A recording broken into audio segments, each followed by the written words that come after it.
Hello, welcome back to another episode of Steve Out and About. Getting ready to take off for my walk.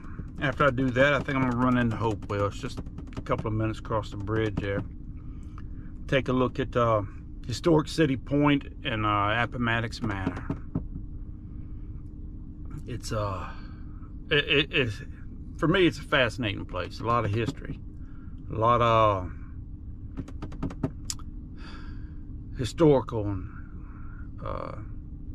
great people have been over there from time to time.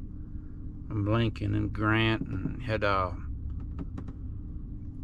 Benedict Arnold back there in the War for Independence. He marched British troops through there, and it's the history behind it's just kind of fascinating to me. But that's what I figured I'd do as soon as I take my walk here. I'm gonna run over yonder. It's probably gonna be a 2 or 3 part video, because just strictly for time constraints. But we'll walk around, kind of give you just a little tour of the place, I reckon. But we'll see you in just a minute. Well, here we are at the conjoining of the Appomattox and the James River. That's a Benjamin Harrison Bridge way off over yonder. Back in the 70s, a barge hit it, tore it down. Reminded me a lot of that accident up there in Baltimore. It's a wide river. At one point, City Point was one of the largest seaports in the world. Hard to believe it now. I remember when I was a kid, it had a bunch of old barges up in here and riprap and stuff was so on the shore. We used to come down here and fish off of it. You could back right up to it. But now they got this little fine little park here. Made a little dock here for you to sit on and fish on. Right over there where that smokestack is, that daggone string factory I used to work at. And that white building to the left there is Philip Morris Tobacco Company.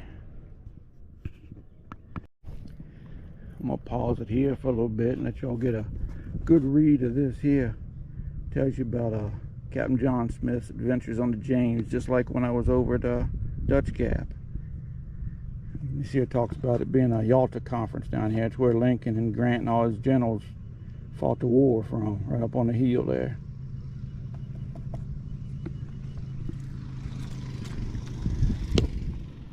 Then we got this one here, just continues about Sir Thomas Dale, like I was talking about at Dutch Gap. Talks about how it got its name from the Appomattox people. So, if y'all get a chance, you can pause it and read it. Extremely interesting, the history around here. This here little historical plaque just tells you about the City Point being one of the busiest seaports in the world. If y'all get a chance, you can blow it up and read it, but it says at one time as many as 225 vessels were on the rivers on an average day. It'd been a daggone seaport before the Civil War, and then it just expanded. It's unreal what they had here.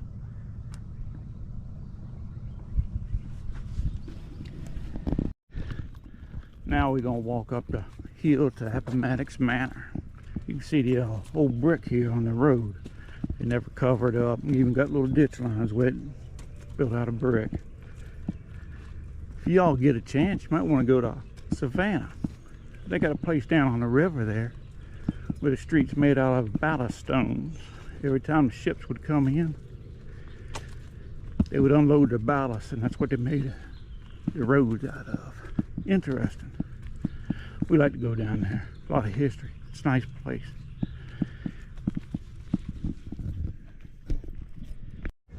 This is just one of the many historical sites out here, talking about how City Point was founded. You know, City Point was one of the first, is the second oldest incorporated English settlement in the country. Hampton, I think, is the first one. So it's been here a long time. Then here's what really amazes me about up here is Appomattox Manor. It was given to the Epps family in 1635. It was in the same family for almost 400 years. They didn't get rid of it and donate it to the National Park System until like 1979, I believe. So it's just amazing. It's also been shelled by the British during the Revolution. This little piece of land up here, it ain't a big city, but it has sure played a lot into the founding and history of this country. This talks about General Grant's headquarters. And about 3 weeks after, no, less than a month after Lincoln left here the last time, he was dead. He was shot. It's one of the last places he visited before he went to go see that play in Washington.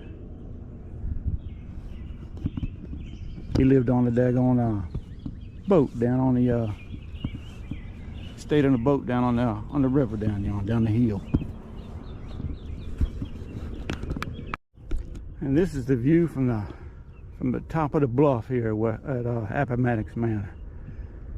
You got where it joins the James out yonder, and that bridge over yonder is going into Chesterfield from Hopewell over here. So we're just downriver a little ways. What a lot of people don't know is that this is the front of the house. Back in them days, they always put the front of the house and facing the river because that was the nation's highways back then. If you go on National Park website, you can get a picture at this house from the front and the back, but this here's the front, and you can see the difference between the way back actually during the war in 1864, I believe the picture is. National Park website. And it's got a big old hole up in the roof, and it's all growed up around here. And at one time they had cabins lined all the way down here, because this was not only Grant's headquarters, but a daggone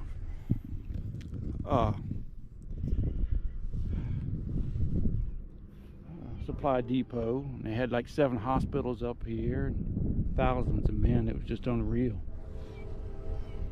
But Mr. Epps, he owned I forget how many acres, 23,000 acres, 2,300 acres or something. It's a big piece of land. Just about all of Hopewell and parts of Prince George.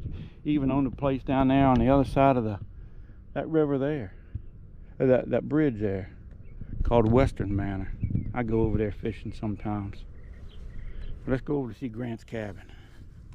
You see, there's a little historical monument plaque out in front of Grant's cabin right there. It tells you all about it. This is where he met Lincoln at. He even met the Southern Vice President and Director of War or whatever. Try to secure a peace agreement, but it fell through. If you get a chance, you can read it. But it's what amazes me is that this cabin was moved to Philadelphia after the war, and it remained on display for 116 years. Then in 1981, the National Park returned the cabin to City Point and reassembled it. Only about 10% of it is actual original.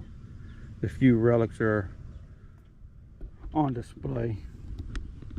It's the only thing left is the actual door they have inside the cabin, and I think the brick foundation or masonry foundation was original in the fireplace. Everything else they had to reconstruct. They got a piece of plexiglass in front of the door here, but this park is not manned by any ranger or anything. It's just a self-walking tour. And they got a lot of these things out here, these signs describing everything. Some of them even have audio if you push that little button right there. And it'll tell you about what's going on out here. But oh, and that's that picture. I don't know if I showed y'all that I was talking about all them cabins lined up like that. And this in here was Grant's cabin here, leading right up to the front there. Just amazing what they had out here. You know, that's what gets me about these little historical places like this. They're free to go to, and they're it's little bits of history that you really don't hear in school or know anything about. You know, like for instance, you know, Virginia's known for a lot of Civil War stuff, and very few just remembered about the Revolutionary War here. But a lot of it took place here. Matter of fact, both wars were ended right here in Virginia. You could honestly say that Hopewell played a lot of part in the fall of Richmond, because they captured Hopewell and fought the war in Petersburg. And once they took over Petersburg, within 24 hours they had control of Richmond, and the war was essentially over. So both of them started in other areas, but they all ended in Virginia. It's just amazing to me that be able to walk the same ground that a lot of British blood, Yankee blood, Confederate blood had been bled on, and bring us into a country like we got now. You know, it's just amazing to me. At one time Lincoln was probably standing right here in Grant. It's just unreal. Kind of gives you kind of a weird feeling to walk in the steps of history, you know. And we loaded for it up here in Central Virginia. You could probably go somewhere different every week and never finish it in a year. And that's right here within 20-30 minute drive from me. Down there down to James there, there's two homes to presidents, probably about a 20-minute drive from here. I think it was William Harrison and John Tyler, I believe, down in Charles City. At one point, the first 7 presidents of the country had visited Shirley Plantation down there, I believe it was. I mean, just amazing. Washington, Jefferson, Adams. I mean, you're talking, yeah, some big time players in the history of this country. That's why I like to come out here. But we'll see. Down here in City Point, there's a lot of these old historical homes that were here, but they're on a historical register back during the war also. They've been here for a couple hundred years, I guess. That one right there where that black truck is, my daughter's dance teacher used to own that. There's a little horse and buggy up underneath the carriage shelter on the side there. But you'll be walking through these streets down here in City Point, and you'll see little placards on all the houses. Me and the wife actually looked at buying a house here when we first got married, but you got to be careful buying in a historic area. You got a lot of regulations. Get some more of them Canadian geese. Got them all over the place. They've become a hazard down here. Hey man, I'm glad y'all come along on the tour with me. This kind of stuff is interesting to you. There's 2 websites, or I don't know what you'd call them, but I'll put them down in the daggone show notes so you can click on them. One of them's the American Battlefield Trust. It's a non-profit group that tours these places, and they help save them and restore them and junk like that. And they have a bunch of videos on here. I'll put that name down in the show notes. And another place is National Park Planner. He goes in a lot more depth on things. He has a website you can read. I think Steve Marcos is his name, but he goes into a lot more detail about what went on at all these sites. I just kind of hit the highlights. And it's an interesting read, probably a 5-minute read on every place he's been. But he has a ton of pictures and stuff. He even actually has pictures inside the manor and Grant's cabin and stuff like that. But just in case you're interested, it turned out not to be as long a video as I thought it was going to be. So I'm just going to go ahead and do just one video. But I appreciate y'all hanging out and taking a trip with me down History Lane. Y'all take care, man, and enjoy yourself. We'll talk with you later.